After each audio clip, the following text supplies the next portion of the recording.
Bhagavan Sri Sathya Sai Baba said, nature is the vesture of God. Also he said it is the greatest gift of God to the humanity. And finally he said, nature is the manifestation of God. Nature is divine. So whenever we are in the nature, we are in tune with God.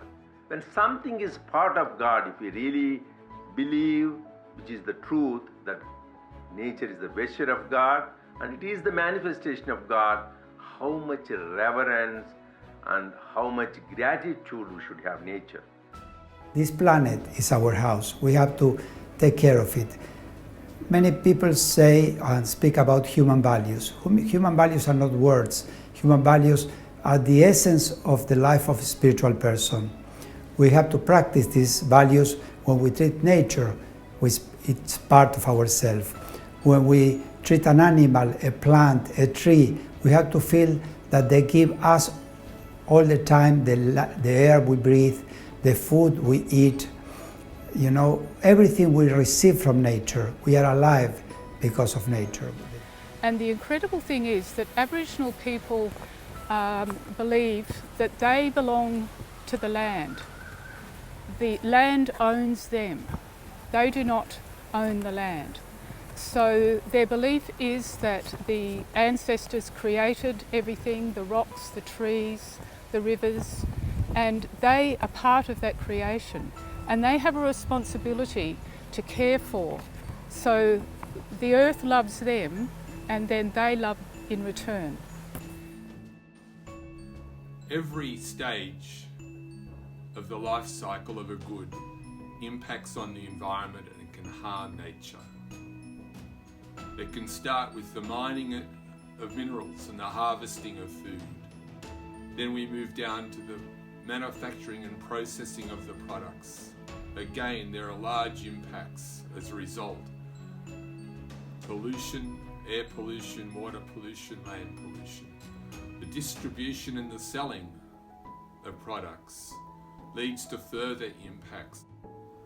The use and the consumption of the goods leads to further impacts again. And finally, disposing of the goods and the waste produced further impact nature and the environment.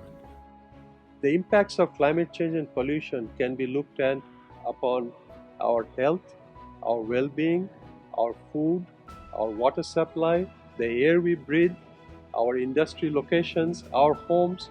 All of these are being impacted.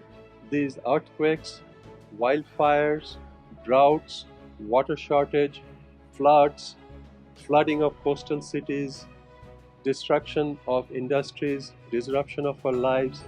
These are only some of the manifestations of our impact on nature. You see, the earth has enough resources for man's need, but not enough for man's greed. So as a society, we need a question.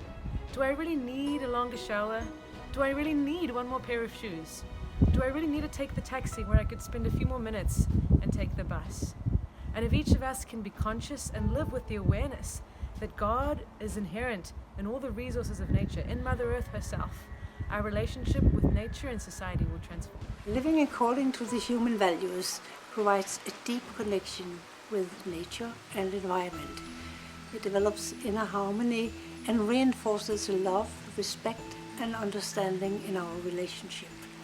It creates a foundation for living in harmony with our surroundings and ourselves. We become more conscious about healthy and ecological living and start realizing that we are part of an interconnected system of dependency. By living consciously and with mindfulness in all areas of life, we start moving away from excessive consumptions and waste to a more sustainable living.